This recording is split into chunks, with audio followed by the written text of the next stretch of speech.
नमस्कार दोस्तों, आप सभी का स्वागत है हमारे YouTube channel BCS basic physics में। आज का जो वीडियो है वो कक्षा 12 से संबंधित है। आज का जो हमारा टॉपिक है वो है विद्युत प्रतिरोध। ये NCERT की जो पाठ्यपुस्तक है उसके 3rd चैप्टर विद्युत धारा का हमने एक टॉपिक लिया है। देखिए, इस चैप्टर में हमने विद्युत धारा क्या होती है, धारा घनत्व, अपवन वेग, ओम का नियम, प्रतिरोधकता, ये सारे टॉपिक पहले पढ़ चुके हैं। ओम के नियम में हमने देखा कि प्रतिरोध क्या होता है, ये हमने देख लिया था।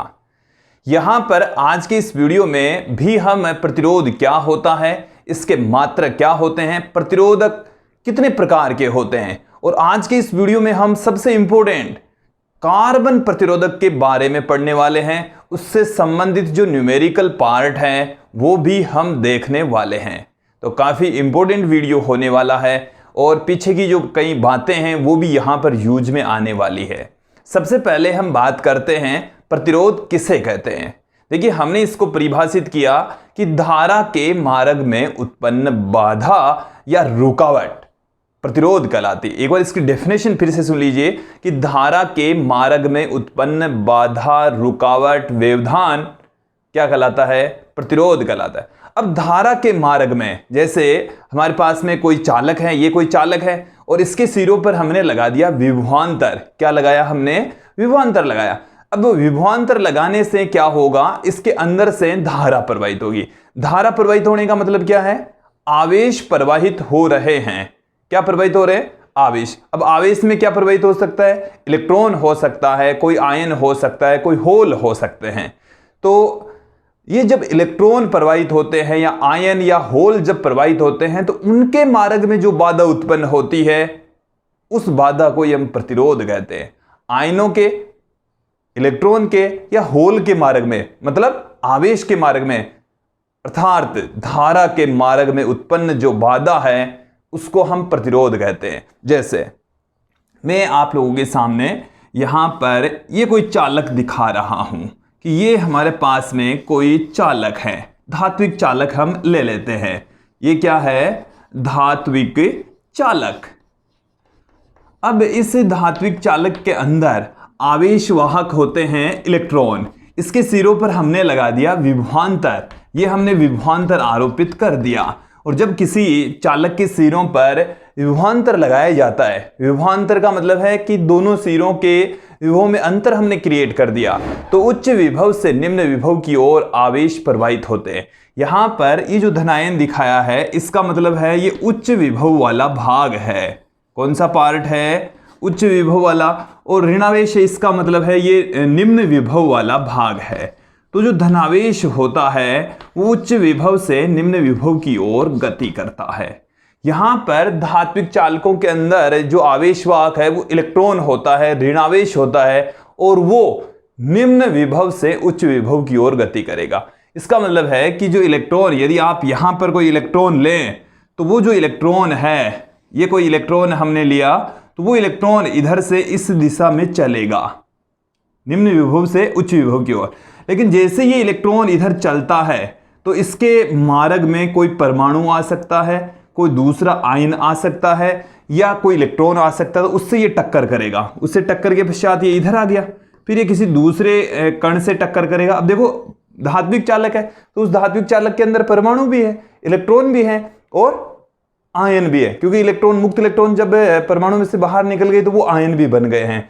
तो उनसे ये लगातार क्या करता रहेगा? टक्कर करता रहेगा। लेकिन टक्कर होने के बावजूद भी ये इस तरीके से एक दिशा से दूसरी दिशा की ओर बढ़ता जाएगा। इस तरीके से ये इधर इस तरीके से आ जाएगा। देखो कि यहां से इधर टक्कर की, फिर इधर टक्कर की, इस तरीके से टक्कर करता हुआ ये एक सिरे से दूसरे सिरे की ओर ये जो इलेक्ट्रॉन है वो आ जाता है। अब जब आया तो इसके मार्ग में बाधा उत्पन्न हुई। बाधा कौन क्रिएट कर रहा है? ये दूसरे परमाणु क्रिएट कर रहे हैं, आयन क्रिएट कर रहे हैं, इलेक्ट्रॉन क्रिएट कर रहे हैं। तो ये जो बाधा है, रुकावट है, इसको ही हम कहते हैं प्रतिरोध। इसी बाधा या रुकावट को हम क्या कहते हैं? प्रतिरोध कहते हैं। जब आवेश बहेगा तो धारा बहेगी, तो उस धारा के मार्ग में बाधा या आवेश प्रवाह के मार्ग में बाधा ही प्रतिरोध कहलाती है। तो प्रतिरोध की जो डेफिनेशन है वो एकदम से क्लियर हो जानी चाहिए कि धारा या आवेश प्रवाह के मार्ग में उत्पन्न बाधा प्रतिरोध कहलाती है, विद्युत प्रतिरोध कहलाती है। क्लियर? अब देखो तो एक एक करके इससे संबंधित महत्वपूर्ण बातें भी मैं यहां पर पुट करता चला जाऊंगा। तो देखिए, किसी चालक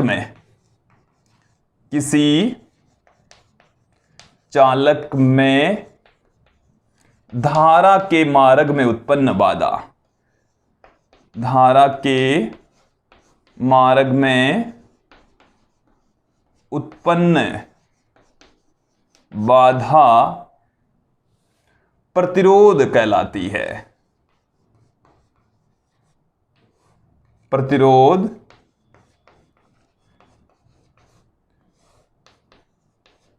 कहलाती है। देखिए, धारा के मार्ग में जो उत्पन्न बाधा है, रुकावट है, जो व्यवधान है, उसी को ही हम क्या कहते हैं? प्रतिरोध कहते हैं। इसे कैपिटल आर से रिप्रेजेंट करेंगे। इसको इलेक्ट्रिक रेजिस्टेंस कहते हैं, इसलिए इसको किससे प्रदर्शित करते हैं? इसे कैपिटल आर से प्रदर्शित करते हैं। इसे कैपिटल आर से प्रदर्शित करते हैं। इसका मात्रक देखिए, इसका मात्रक ओम होता है। इसका मात्रक क्या होगा? ओम। ओम का ये प्रतीक चिन्ह है।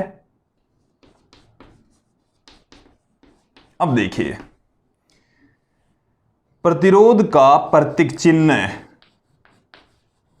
प्रतिरोध का प्रतीक चिन्ह, प्रतिरोध का प्रतीक चिन्ह क्या होगा?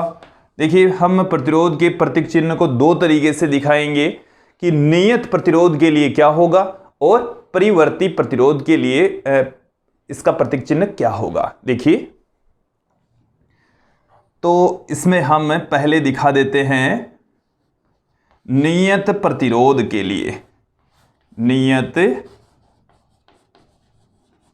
प्रतिरोध के लिए कि जब रेजिस्टेंस कांस्टेंट हो तो उस स्थिति में देखिए प्रतिरोध को इस तरीके से दिखाएंगे। क्लियर कर लीजिए, ये हमारे पास में एक वायर है, ये वायर है, और इस वायर के मध्य हम इस तरीके से दंताकार, इस तरीके से उबड़ खाबड़ एक रास्ता दिखा रहे हैं। तो ये बाधा को ही रिप्रेजेंट कर रहा है कि आवेश इधर से जा रहे हैं, तो ये हमने उसके मार्ग में कांटे बिछा दिए हैं, और वो जो कांटे हैं, बाधा है, रुकावट है, वही प्रतिरोध है।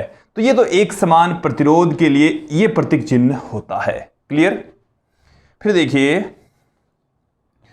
परिवर्ती प्रतिरोध के लिए, परिवर्ती प्रतिरोध के लिए यदि प्रतिरोध का मान बदल रहा है या बदला जा सकता है, तो उस कंडीशन में जो प्रतीक चिन्ह है वो इस प्रकार का होगा।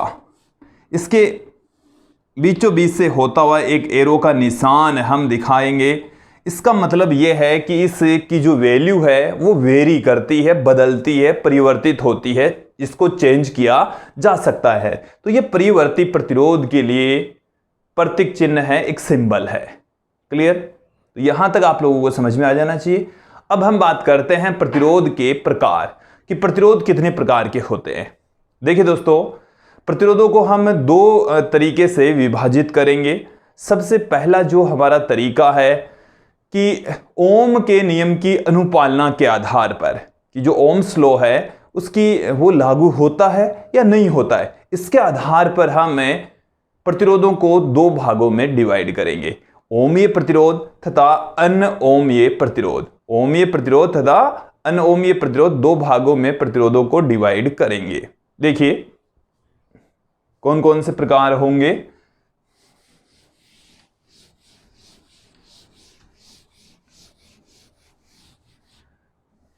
प्रतिरोध के प्रकार, प्रतिरोध के प्रकार ओम के नियम की अनुपालना के आधार पर, ओम के नियम की अनुपालना के आधार पर हम प्रतिरोध के प्रकार यहां पर देख रहे हैं। देखिए, ओम के नियम की अनुपालना के आधार पर हम प्रतिरोधों को कितने भागों में डिवाइड कर सकते हैं? 2 भागों में विभाजित कर सकते हैं। 2 प्रकार कौन कौन से हैं? 2 प्रकार होते हैं। कितनी प्रकार होंगे? 2 प्रकार। पहला जो प्रकार है वो हमारे पास में है ओमीय प्रतिरोध।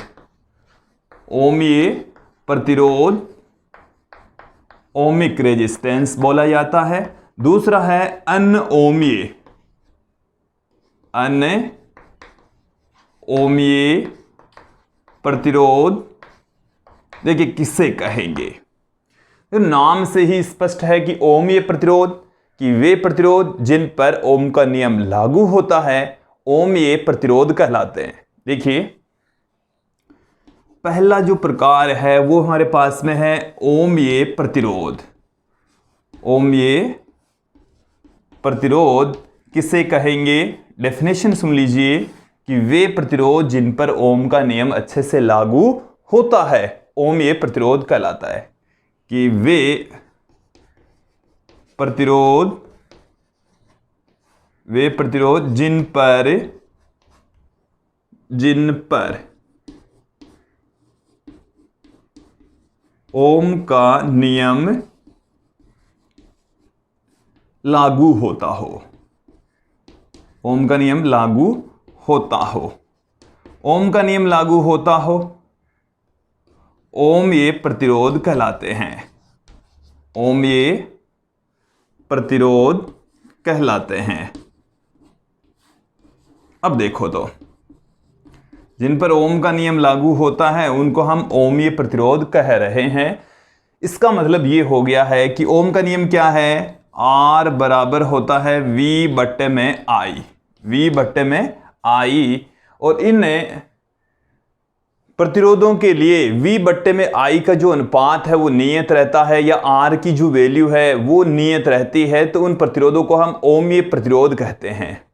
कि वे प्रतिरोध जिनमें प्रतिरोध का मान नियत रहता है ओमीय प्रतिरोध, या जिनमें ओम के नियम की अनुपालना होती है ओमीय प्रतिरोध कहलाते हैं। अब इनके एग्जाम्पल की बात करें हम यहां पर, तो देखिए दोस्तों, जितने भी मिश्र धातुओं से प्रतिरोध बनते हैं या जो धात्विक प्रतिरोध होते हैं वो सारे के सारे जो प्रतिरोध हैं वो ओमीय प्रतिरोध होते हैं। निम्न ताप पर जब उनके भौतिक परिस्थितियां स्थिर रहती है तो वहां पर ओम का नियम अच्छे से लागू होता है। और ओमीय प्रतिरोधों के लिए देखिए, V बट्टे में I की वैल्यू है वो नियत रहती है, अर्थात प्रतिरोध का जो मान है वो कांस्टेंट रहेगा। और इन ओमीय प्रतिरोधों के लिए V और I के मध्य खींचा गया ग्राफ इस तरीके का प्राप्त होता है। यहां पर जो R है उसकी वैल्यू क्या रहेगी? नियत रहेगी, कांस्टेंट रहेगी। एग्जाम्पल, जितने भी प्रतिरोध जिनके लिए यदि हम भौतिक परिस्थितियां स्थिर रखते हैं तो उस कंडीशन में, जैसे मिश्र धातु से बने प्रतिरोध जिनको हम संयोजक प्रतिरोधक भी कहते हैं, इसके अलावा धात्विक प्रतिरोधक होते हैं, कार्बन प्रतिरोधक होते हैं, ये सारे के सारे प्रतिरोधक हैं वो ओमीय प्रतिरोधक होते हैं। अब हम इसके सेकंड पार्ट की ओर चलते हैं। सेकंड पार्ट हमारे पास में क्या है? अनओमीय प्रतिरोध। अनओमीय प्रतिरोध क्या चीज है? सेकंड पार्ट देखिए, अनओमीय प्रतिरोध। नाम से ही स्पष्ट है, अनओमीय प्रतिरोध का मतलब होता है कि वे प्रतिरोध जिनमें ओम का नियम लागू नहीं होता है, अर्थात विभवांतर बदलने पर प्रतिरोध का मान बदल जाता हो तो उन प्रतिरोधों को हम अनओमीय प्रतिरोध कहते हैं। एक बार फिर से सुन लीजिए कि वे प्रतिरोध जिनमें ओम का नियम लागू नहीं होता हो, जो ओम के नियम की अनुपालना नहीं करते हो, अनओमीय प्रतिरोध कहलाते हैं। अनओमीय प्रतिरोध कहलाते हैं। तो देखो डेफिनेशन तो यह है, इसके एग्जाम्पल यहां पर देख लेंगे कि वे प्रतिरोध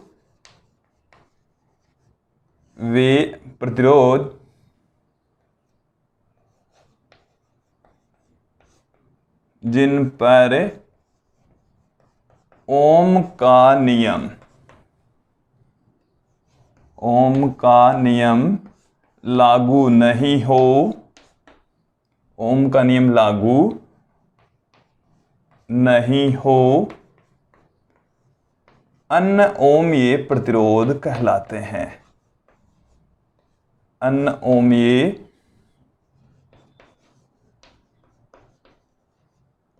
प्रतिरोध कहलाते हैं। अनोमीय प्रतिरोधों का मान, अनओमीय प्रतिरोध का मान विभवांतर के साथ बदलता है। प्रतिरोध का मान विभवांतर के साथ बदलता है। विभवांतर के साथ बदलता है, परिवर्तित होता है।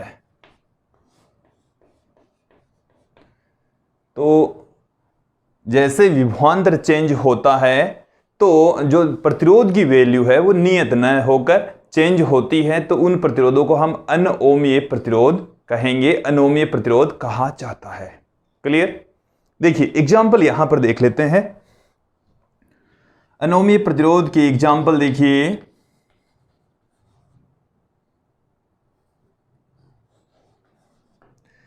पहला जो हमारे पास में एग्जाम्पल है, जितने भी अर्धचालक होते हैं वो सारे के सारे अनओमीय प्रतिरोधक होते हैं।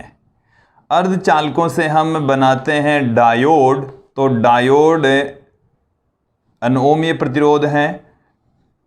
ट्रांजिस्टर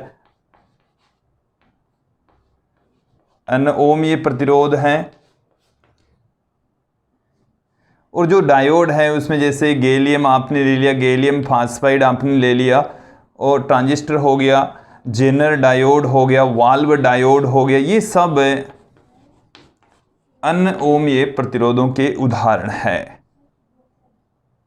अनओमीय प्रतिरोधों के उदाहरण है वाल्व, डायोड। तो डायोड चाहे कोई सा ही हो, वो अनओमीय प्रतिरोध का ही एग्जाम्पल है।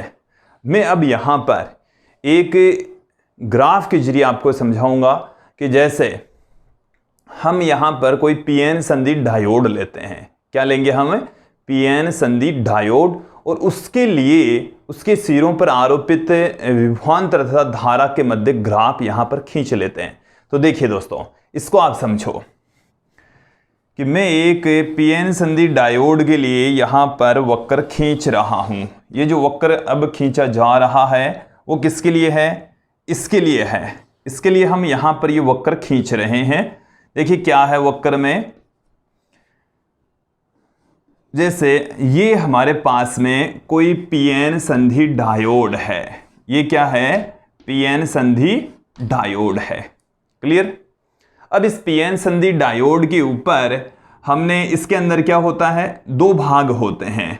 एक भाग P होता है, एक भाग N होता है। मतलब ये P प्रकार का अर्धचालक है, ये N प्रकार का अर्धचालक है।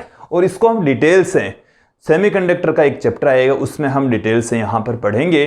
तो देखिए P वाले भाग को यदि उच्च विभव पर और N वाले भाग को यदि ऋण विभव पर रखें तो उस स्थिति को हम कहते हैं अग्र बायस। उस स्थिति को क्या कहा जाता है? अग्र बायस उसको कहा जाता है। कि जब P सिरा धन विभव पर और N सिरा ऋण विभव पर होता है, या ये उच्च विभव पर ये निम्न विभव पर, तो उस स्थिति को हम कहते हैं अग्र बायस। और जब अग्र बायस में पीएन संधि डायोड होता है तब धारा और वोल्टेज के मध्य खींचा गया ग्राफ इस तरीके का होता है। ऐसा ग्राफ होता है। धारा का मान, वोल्टेज और धारा के मध्य खींचा गया ग्राफ एक सीधी रेखा के रूप में प्राप्त नहीं होता। पहले इस के अंदर धारा का मान धीरे धीरे बढ़ता है, फिर तेजी से इसकी वैल्यू बढ़ेगी। तो यहां पर यह क्लियर हो गया है कि वोल्टेज और धारा के मध्य खींचा गया ग्राफ सीधी रेखा प्राप्त नहीं होती। जो पीएन संधि डायोड है वो एक अनओमीय प्रतिरोध होता है। क्लियर? अब देखो तो आगे चलते हैं थोड़ा सा। यदि हम इस वाले सिरे को ऋण विभव पर रखें और इस वाले सिरे को हम रखें धन विभव पर, हमने इसके बैटरी के सिरे चेंज कर दिए या इस पर आरोपित विभवांतर की दिशा बदल दी। आरोपित विभवांतर की हमने क्या कर दी है? दिशा बदल दी है। और जब आरोपित विभवांतर की दिशा हम बदल देते हैं तो देखिए, जब विभव आपने पहले से विपरीत दिशा में लगा दिया तो देखो यहां पर तो होता है ये तो धन विभव, अब की बार यहां पर जो विभव होगा वो ऋण विभव और जो धारा बहेगी वो ऋणावेशित धारा होगी। तो देखिए इस स्थिति को हम कहते हैं पश्च बायस। इस वाली कंडीशन को क्या कहा जाता है? इस कंडीशन को कहा जाता है पश्च बायस। पश्च बायस, और वो हमने दिखाया है यहां पर कि कोई पीएन संधि डायोड में पी सिरे को ऋणात्मक टर्मिनल से एन सिरे को धनात्मक टर्मिनल से जोड़ दें तो उसको हम कहते हैं पश्च बायस, रिवर्स बायस कहा जाता है। क्लियर? देखो तो ग्राफ किस भांति प्राप्त होता है? पश्च बायस में धारा पहले न के बराबर बहती है, बहुत कम, और एक स्थिति ऐसी आती है कि उसके ऊपर धारा की वैल्यू तेजी से बढ़ती है। इस तरीके का ग्राफ प्राप्त होता है। तो अग्र बायस में अलग ग्राफ प्राप्त होता है, पश्च बायस में अलग ग्राफ प्राप्त होता है। अर्थात जब आपने विभवांतर की दिशा बदल दी तो प्रतिरोध की वैल्यू भी भिन्न भिन्न प्राप्त हो रही है। जैसे कि जब आवेश इधर से इधर जा रहे हैं तो धारा के मार्ग में बाधा अलग है, उधर से इधर आएंगे तो धारा के मार्ग में बाधा अलग है। तो यहां पर अग्र बायस और पश्च बायस दोनों में जो प्रतिरोध है उसमें बहुत ज़्यादा डिफरेंस होता है। अग्र बायस में कुछ ओम तक का, मतलब 50 ओम 100 ओम से ज़्यादा प्रतिरोध नहीं होता, जबकि पश्च बायस में जो प्रतिरोध होता है वो काफ़ी ज़्यादा होता है, 10,000 ओम की कोटि का होता है। तो जब आप किसी डायोड पर आरोपित विभवांतर की दिशा बदल देते हैं तो प्रतिरोध का मान भी बदल जाता है। देखो अनोमीय तो है ही है, इसके साथ में इसकी वैल्यू विभवांतर की दिशा पर भी निर्भर कर रही है। तो यहां पर ये चीजें क्लियर हो जानी चाहिए, समझ में आ जाना चाहिए। तो ये थे ओमीय तथा अनोमीय प्रतिरोध। अब मैं आपको थोड़ा सा समझाता हूं कि जो ओम के नियम की, जैसे आपके पास में कोई प्रतिरोध है और ओम का नियम कहां पर लागू नहीं होता, या ओम के नियम की सीमाएं। अब हम अगला जो हमारा टॉपिक है वो है ओम के नियम की सीमाएं। ओम के नियम की सीमाएं, ओम का नियम कहां पर फेल हो जाता है।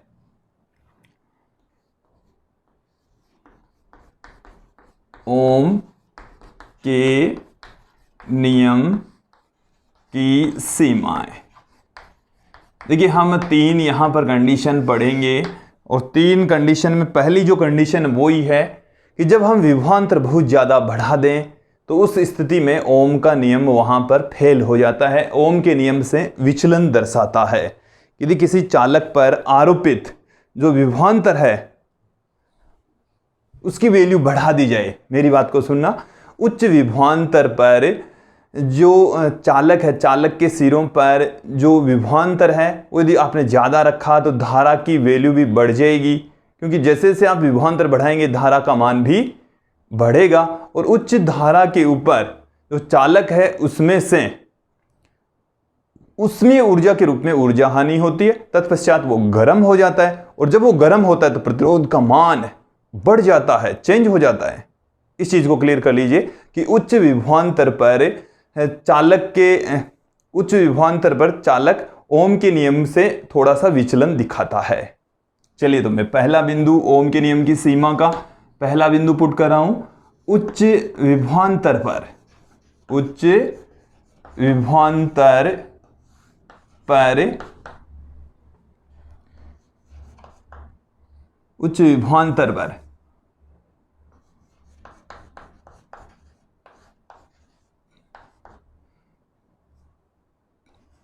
चालक के सिरों का प्रतिरोध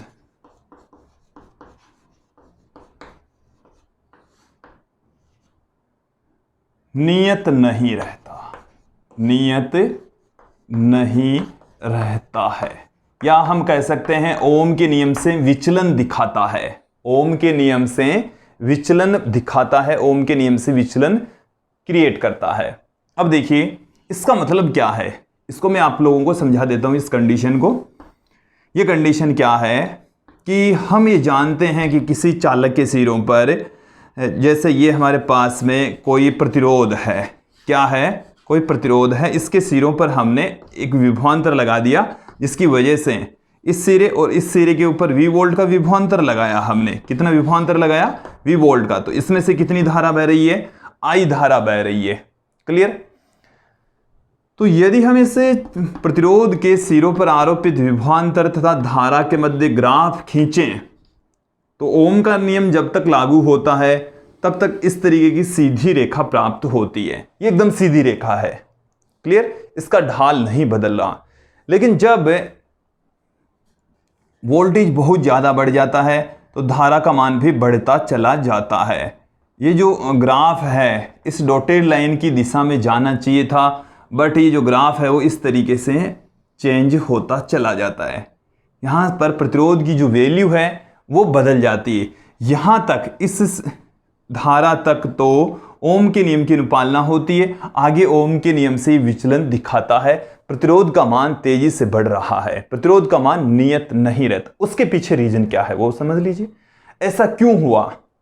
उच्च धारा पर या उच्च विभवांतर पर ऐसी स्थिति प्राप्त हो सकती है। तो देखिए ऐसी स्थिति होने के पीछे रीजन क्या है कि जो तार है जब उच्च धारा प्रवाहित होगी तो गर्म हो जाएगा। उच्च धारा प्रवाहित करने पर क्या हो जाएगा? गर्म। और किसी तार के सिरों पर यदि आप कोई विभवांतर लगा देते हैं, उसमें से I धारा बहती है, तो उसके सिरों पर विभवांतर से धारा प्रवाहित होने से उसमें इतनी ऊष्मा क्रिएट हो जाती है I²RT, जहां T समय है, R उस चालक का प्रतिरोध है, I उसमें से बहने वाली धारा। यदि I आपने बहुत ज्यादा बढ़ा दी है तो जो ऊष्मा है उसकी वैल्यू काफी ज्यादा हो जाएगी, अर्थात तार गर्म हो जाएगा। इसको समझ लीजिए। उच्च धारा पर उच्च ऊष्मा उत्पन्न होगी और उच्च ऊष्मा उत्पन्न होने का मतलब है तार गर्म हो गया। और जब तार गर्म होता है अर्थात तापमान बढ़ जाता है तो प्रतिरोध की वैल्यू चेंज हो जाती है, प्रतिरोध का मान बढ़ जाता है। तो ये विचलन क्यों दिखा रहा है? क्योंकि तार गर्म हो गया, तार गर्म हो जाता है। ये हमने एक फॉर्मूला आप लोगों के सामने रखा है, इसको हम आगे इस चैप्टर में डिस्कस भी कर लेंगे। और यदि आप इसको और अच्छे से देखना चाहते हैं तो हमारे सेकंड चैप्टर का जो लास्ट टॉपिक है, सेकंड लास्ट टॉपिक है, उसमें हमने इसके बारे में डिस्कस किया है पहले। तो यहां पर एक बार फिर से देख लीजिए कि जब विभवांतर की वैल्यू उच्च होती है तो धारा का मान भी उच्च हो जाता है, जिससे उसमें ऊर्जा के रूप में ऊर्जा हानि होती है, तार गर्म हो जाता है और उच्च ताप पर जो तार है, चालक तार है, वो ओम के नियम से विचलन दिखाता है क्योंकि प्रतिरोध की वैल्यू बढ़ जाती है। क्लियर? अब हम चलते हैं, लौटते हैं फिर से इसके दूसरे बिंदु पर। दूसरा जो बिंदु है उसके लिए मैंने डायग्राम यहां पर आप लोगों के सामने रख दिया है, पहले ही बना दिया है कि विभवांतर की दिशा बदलने पर, विभवांतर की दिशा बदलने पर भी प्रतिरोध का मान बदल जाता है। ओम का नियम वहां पर भी लागू नहीं होता, ओम का नियम वहां पर भी क्या हो जाता है? फेल हो जाता है। देखिए कैसे स्थिति में फेल होगा वो देख लीजिए। ये देखिए मैंने एक डायग्राम दिखाया है, ये जो डायग्राम ये वाला, ये जो डायग्राम है किसी पीएन संदीप डायोड के लिए है। और हमने यहां पर आप लोगों को बताया है कि जब आप पीएन संदीप डायोड के सिरों पर आरोपित विभवांतर चेंज कर देते हैं, आरोपित विभवांतर बदल देते हैं, तो विभवांतर की दिशा बदलते हैं तो प्रतिरोध का मान भी बदल जाता है। देखिए अग्र बायस में इस तरीके से प्रतिरोध आता है, पश्च बायस में इस तरीके से आता है। तो डायोड के सिरों पर आरोपित विभवांतर की दिशा बदलने पर प्रतिरोध का मान बदल जाता है, वहां पर ओम का नियम बिल्कुल लागू नहीं होता। तो दूसरी जो कंडीशन है वो हमारे पास में है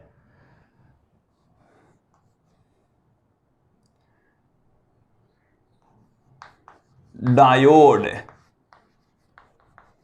जैसे पदार्थों पर, डायोड ले सकते हैं, ट्रायोड ले सकते हैं, ट्रांजिस्टर ले सकते हैं, पदार्थों पर आरोपित विभवांतर की दिशा बदलने पर, आरोपित विभवांतर की दिशा बदलने पर प्रतिरोध बदल जाता है, प्रतिरोध बदल जाता है।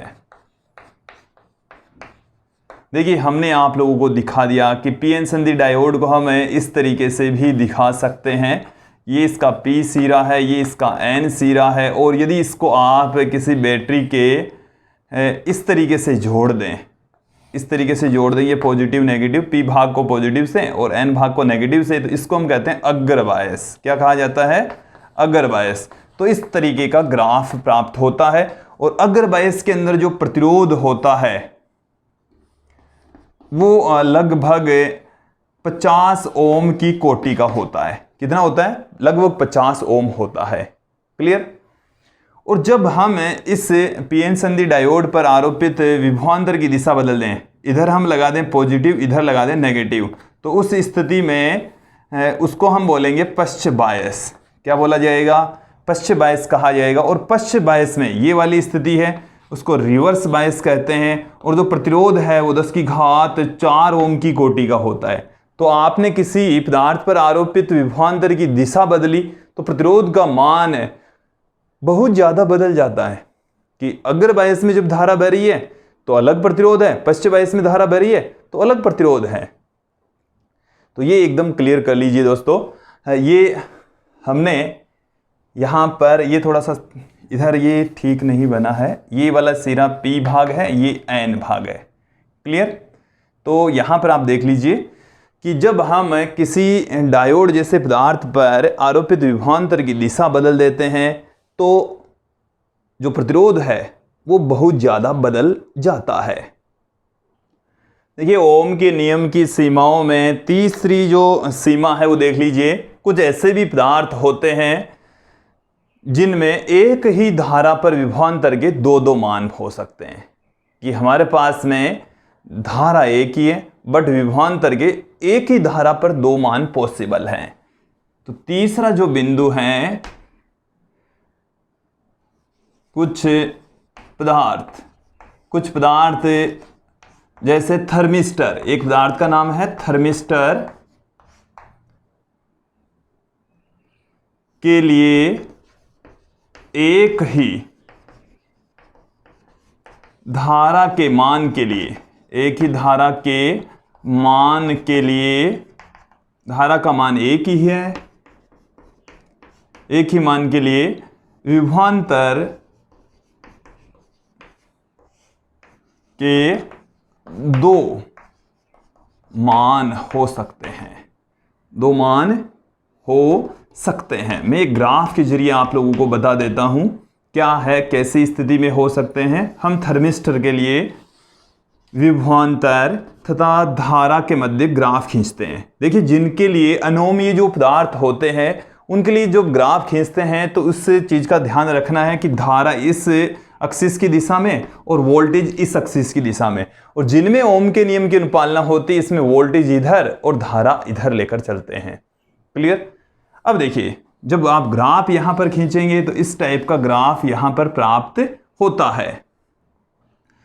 ये धारा है तो देखिए यहां पर मैं जैसे ये इस धारा के इस मान पर यहां पर दो मान हो गए, वोल्टेज का एक मान ये हो गया और इसके संगत वोल्टेज का एक मान ये हो गया। तो धारा का मान तो एक ही है लेकिन इसके संगत वोल्टेज एक तो V1 हो गया जैसे, और इसके संगत वोल्टेज का मान हो गया V2 हो गया। तो एक ही धारा पर वोल्टेज के दो दो मान यहां पर प्राप्त हो रहे हैं। हालांकि इनमें किसी भी सूरत में ओम के नियम की अनुपालना नहीं होती, क्योंकि कुछ ऐसे पदार्थ भी होते हैं जिनमें ओम का नियम लागू नहीं होता, अनओमीय पदार्थ होते हैं और यहां पर ओम का नियम फेल हो जाता है दोस्तों। तो ये हमने यहां पर अब तक पढ़ लिया है कि प्रतिरोध क्या होता है और ओम के नियम की अनुपालना के आधार पर प्रतिरोधों के दो प्रकार हमने देख लिए, एक ओमीय प्रतिरोध और दूसरा अनओमीय प्रतिरोध। और ओम के नियम की हमने सीमाएं देख ली, तीन इसमें कंडीशन हम आपको बता चुके हैं। अब हम चलते हैं कि जो व्यापारिक दृष्टि है उसके आधार पर प्रतिरोध कितने प्रकार के होते हैं। व्यापारिक दृष्टि से या प्रायोगिक लेब जो होती है उसमें व्यापारिक दृष्टि से ही जो प्रतिरोध है उनको निर्मित किया जाता है। तो प्रायोगिक दृष्टि के आधार पर या व्यापारिक दृष्टि के आधार पर प्रतिरोध कितने प्रकार के होते हैं, ये भी दो प्रकार के होते हैं। देखिए कौन कौन से प्रकार होंगे, देखिए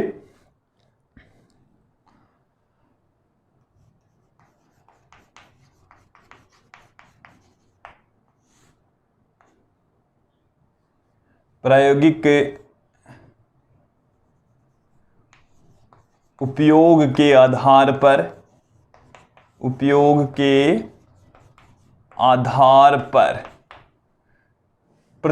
के प्रकार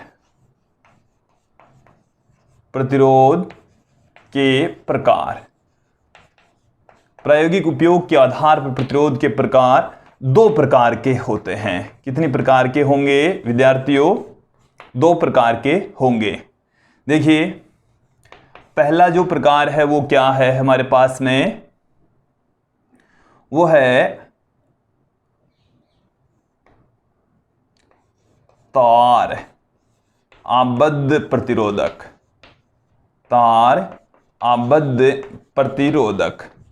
इसका जो दूसरा पार्ट है वो काफी इंपॉर्टेंट है। दूसरा पार्ट है कार्बन प्रतिरोधक या कार्बन प्रतिरोध। ये जो पार्ट है वो काफी इंपॉर्टेंट है, पहले ये भी देख लीजिए। तार आबद्ध प्रतिरोधक हैं ऐसे प्रतिरोध जो मिश्र धातुओं से बने होते हैं और जिनका मान ताप के साथ में लगभग नियत रहता है। कि ऐसे प्रतिरोध होंगे जिनकी वैल्यू ताप से अप्रभावित रहती है, तार आबद्ध प्रतिरोधक होते हैं। और देखिए मिश्र धातुओं से बने हुए जो प्रतिरोध होते हैं वो ताप से लगभग अप्रभावित रहते हैं। ताप का उन पर बहुत कम प्रभाव पड़ता है, न के बराबर प्रभाव पड़ता है। तो देखिए तो ताराबद्ध प्रतिरोधक क्या होंगे? मिश्र धातुओं से बने होते हैं। किससे बने होते हैं? मिश्र धातुओं से बने वे प्रतिरोध जिन पर ताप का न के बराबर प्रभाव पड़ता हो। इन पर ताप का न के बराबर प्रभाव पड़ता है, न के बराबर प्रभाव पड़ता है। इन पर टेम्परेचर का कोई इफेक्ट नहीं पड़ता, ताप के साथ में इनमें बहुत कम बदलाव होता है। अब इनके एग्जाम्पल की यदि मैं बात करूं तो देखिए क्या होंगे, जैसे मैग्नीन हो गया, यूरेका हो गया, कॉन्स्टेंटन हो गया, यूरेका या नाइक्रोम हो गया, कॉन्स्टेंटन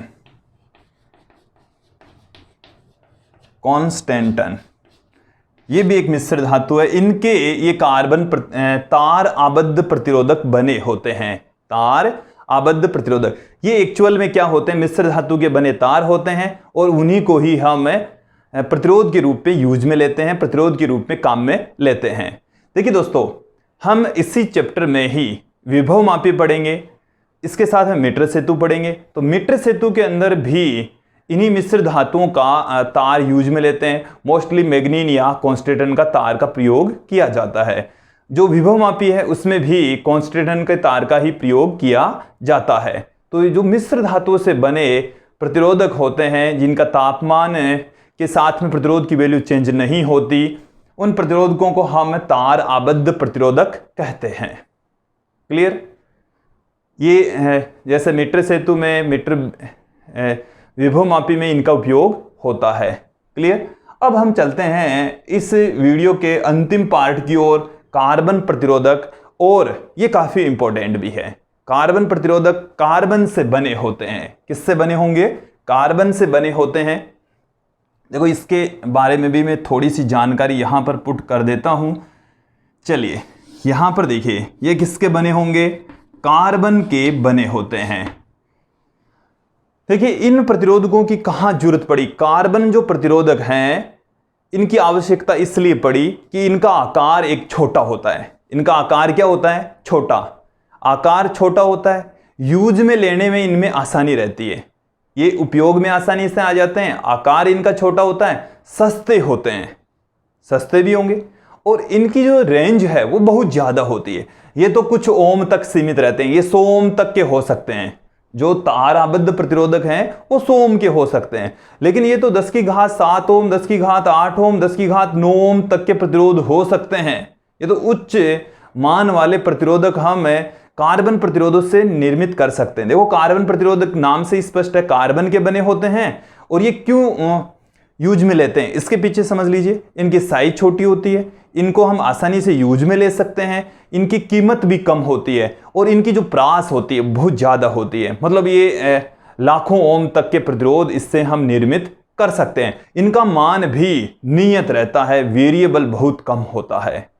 अब देखो जो कार्बन प्रतिरोधक होते हैं उन पर छोटा सा आकार होता है, छोटा सा आकार होता है। देखिए गैप इनके बीच में इतना छोटा सा होता है। आपने अपने घरों में जो इलेक्ट्रिक सर्किट आपने देखे होंगे, जैसे CFL के अंदर देखा होगा या रेडियो में, कंप्यूटर में, टेप में, इनके अंदर एक छोटी सी सर्किट का एक प्लेट आती है, उसके ऊपर छोटे छोटे पार्ट्स में 4 भिन्न रंगों वाली एक बेलनाकार भाग होता है जिसको हम कार्बन प्रतिरोध कहते हैं।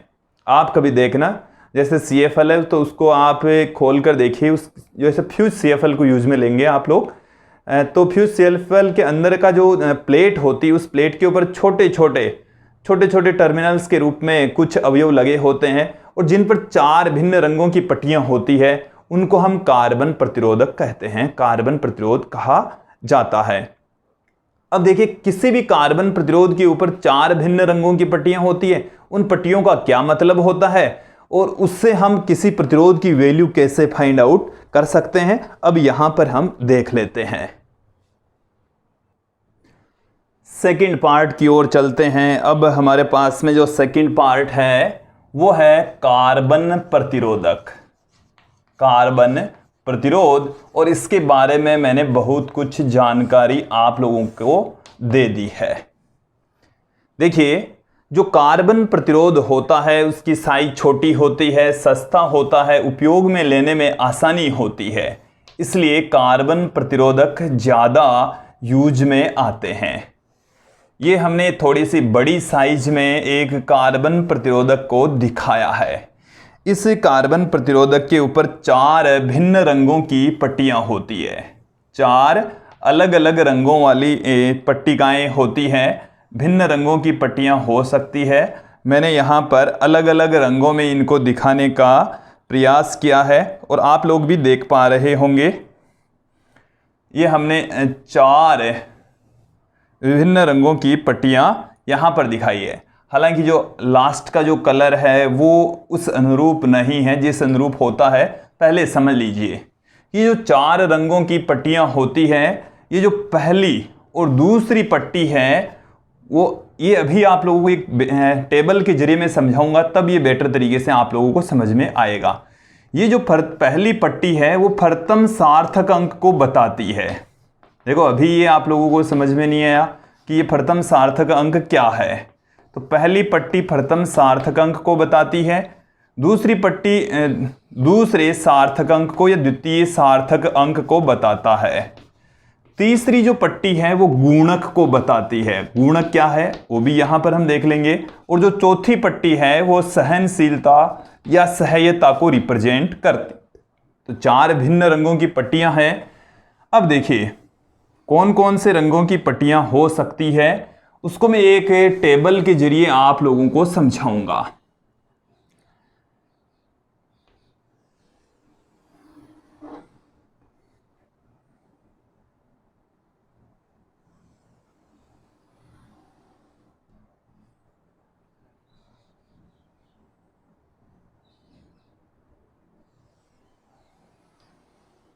देखिए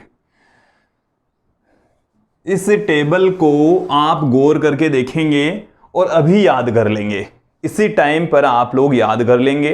देखो इसके ऊपर डिपेंड, चाहे कंपटीशन एग्जाम हो चाहे डिस्क्रिप्टिव एग्जाम हो, यदि फिजिक्स आ रही है और यदि ये टॉपिक शामिल है उस एग्जाम में तो डेफिनेटली इसमें से एक क्वेश्चन अवश्य पूछा जाएगा। पहला जो कॉलम है उसमें हम लिखेंगे रंगों के नाम, रंगों के नाम हम यहाँ पर पुट करेंगे।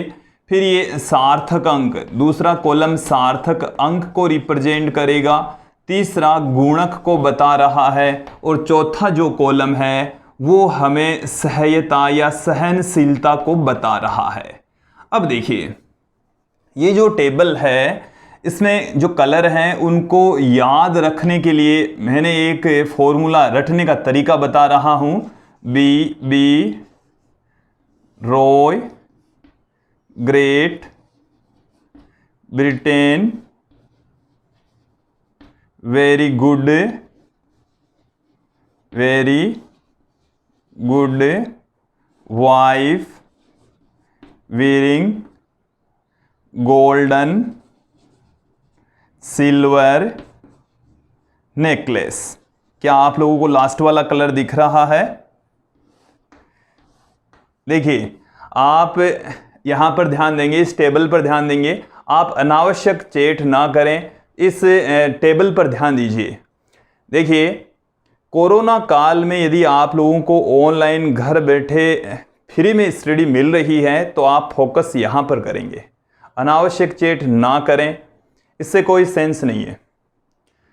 आप अपने फ्रेंड्स के साथ में इसको अधिक से अधिक शेयर करें, हमारे नोट्स की इस हेल्प से इसको सीखें, समझने का प्रयास करें। मैंने आप लोगों को बता दिया, ये इम्पोर्टेंट है, काफ़ी इम्पोर्टेंट है, एग्जाम की दृष्टि से बहुत महत्वपूर्ण टॉपिक है।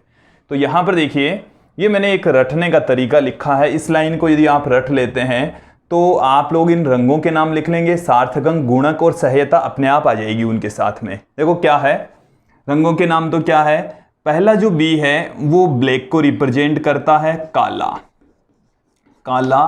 दूसरा है भूरा, तीसरा जो कलर है वो है लाल।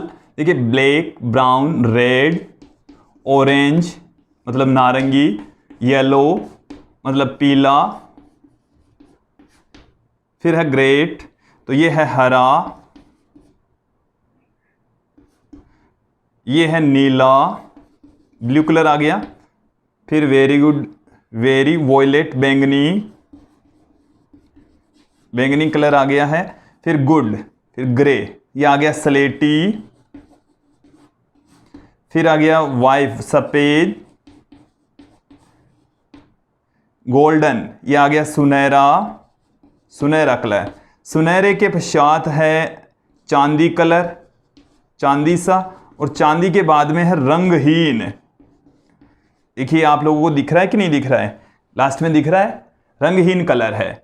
अब देखिए, जो सार्थक अंक है ये है 10, 0 को रिप्रेजेंट करेगा। ये 1 2 3 4 5 6 7 8 और 9, इनके कोई सार्थक अंक नहीं होते। क्लियर? गुणक, ये है 10 की घात 0 मतलब 1, ये 10 की घात 1, ये 10 की घात 2, देखिए 10 की घात 3, 10 की घात 4, 10 की घात 5, 10 की घात 6, 10 की घात 7, 10 की घात 8, 10 की घात 9, 10 की घात -1, 10 की घात -2, इसका कोई 10 की घात में कुछ वैल्यू नहीं है। तो देखिए, पहले आप इन कलर्स का नाम है एकदम क्रम में, देखिए क्रम कहाँ बदलता है, एक तो बी वाले में बदलता है क्योंकि यहाँ पर काला, भूरा और नीला तीनों कलर आ रहे हैं, तो इनका क्रम ध्यान रखेंगे। एक हरे में हरा पहले आता है और ग्रे बाद में आता है। इनका यदि आपने क्रम ध्यान रख लिया तो बाद में सारे कलर आ जाएंगे। और इनको 0 से 9 तक लिखना है, फिर 10 की घात 0 से 10 की घात 9 तक, फिर 10 की घात -1, 10 की घात -2। अब जो सुनहरा कलर है उसकी सहायता होती है 5%, ±5%, फिर 10%, और रंगहीन की होती है 20%।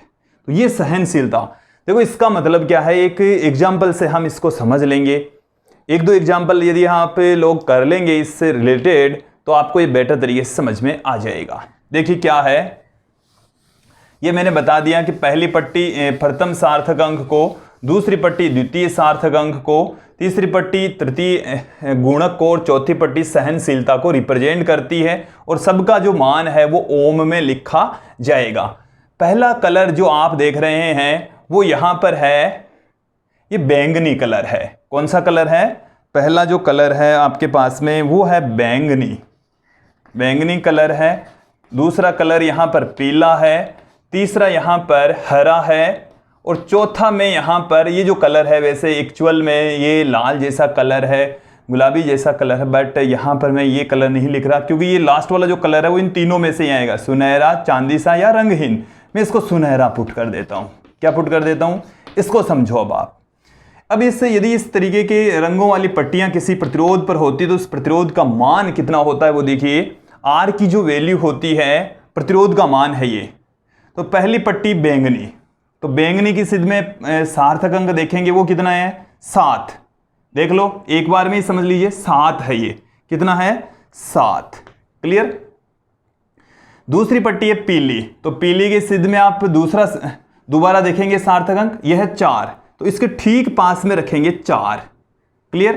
पहले पट्टी के लिए उसका सार्थक अंक, दूसरी पट्टी के लिए उसका सार्थक अंक, फिर गुणा में तीसरी पट्टी है हरे के लिए आपको तीसरी पट्टी गुणक को बता रही है, तो 10 की घात कितनी है 5, गुणा में 10 की घात 5। फिर चौथी जो पट्टी है वो सहनशीलता को, मतलब इसमें इतनी आगे पीछे विचलन हो सकता है। देखो इतना तो इसका मान है प्रतिरोध का, अब इसमें कितनी त्रुटि हो सकती है, कितना विचलन हो सकता है, तो वो प्लस में भी हो सकता है माइनस में भी हो सकता है, और वो सुनहरे कलर के द्वारा रिप्रेजेंट किया जाएगा, मतलब 5%। ये 5% इसकी वैल्यू है वो ऊपर नीचे हो सकती है। इस प्रतिरोध का जो मान है वो इतना होता है। ये देख लीजिए दोस्तों, ये जो हमने यहाँ पर 4 विभिन्न पट्टियां आप लोगों के सामने रखी है, ये जो पट्टियां है वो हमें बता रही है कि इस प्रतिरोध की जो वैल्यू है वो कितनी होगी। इतना आप लोगों को समझ में आ गया। दूसरा टाइप का जो क्वेश्चन है वो हमें इस तरीके से पूछा जा सकता है कि प्रतिरोध की वैल्यू दे दें। किसकी वैल्यू दे दें? प्रतिरोध की वैल्यू दे दें, और हमें ये पूछें कि जो 4 विभिन्न रंगों की पट्टियां हैं वो क्या क्या हैं, कौन कौन सी पट्टियां हैं। तो देखो मैं एक एग्जांपल से आप लोगों को समझाता हूं कि जैसे हमारे पास में दूसरा एग्जांपल हम देख रहे हैं, इससे क्वेश्चन के अंदर तो क्या है, रंगों के नाम दे रखे थे, प्रतिरोध का मान पूछा था। अब की बार जैसे हमारे को प्रतिरोध की वैल्यू दे दें, किसकी वैल्यू दे दें? प्रतिरोध का मान दे दें हमें, जैसे 1 8 गुणा 10 की घात 6 प्लस माइनस 10% ओम दे रखा है, तो इन रंगों के नाम क्या होंगे? यदि ये समझ में आ गया तो मैं इसको यहां से मिटा देता हूं। इन रंगों के नाम देखिए, ये तो मैंने परमानेंट नहीं है, ये रंग बदल सकते हैं। देखो पहला जो अंक है वो है 1, तो 1 किसका है? भूरा रंग का, तो ये जो पहली पट्टी होगी वो भूरे रंग की होगी, भूरा रंग होगा। क्लियर। दूसरा है 8, तो 8 सार्थक अंक देखेंगे, उसके सिद्ध में है स्लेटी ग्रे, तो ये है स्लेटी रंग की। कौन सा रंग होगा? स्लेटी। तीसरी है तीसरा गुणक को बताएगा, तो 10 की घात 6 किसको रिप्रेजेंट करेगी? नीले कलर को, तो ये तीसरा जो कलर है वो है नीला। चौथा है 10%, और 10% किसके सिद्ध में है? चांदी कलर के सिद्ध में है, तो ये जो चौथा कलर होगा वो है चांदी कलर। क्लियर। तो आप प्रतिरोध के मान को देखकर रंगों के नाम लिख सकते हैं, और रंगों के नाम देखकर प्रतिरोध की वैल्यू फाइंड आउट कर सकते हैं। तो दोस्तों इस पर डिपेंड आप जब 2-4 क्वेश्चन कर लेंगे तो आप लोगों को ये कार्बन जो प्रतिरोधक हैं वो बेटर तरीके से समझ में आ जाएगा। जैसे मैं आप लोगों के सामने एक प्रतिरोध का मान यहां पर रख देता हूं, प्रतिरोध का मान यहां पर मैं पुट कर रहा हूं, आप रंगों के नाम कमेंट में कर दीजिए। ये कि प्रतिरोध की वैल्यू मैं यहां पर लिख रहा हूं, जैसे हमने यहां पर पुट कर दी 4 5 गुणा 10 की घात 2 प्लस माइनस 5%। चारों रंगों के नाम बताइए।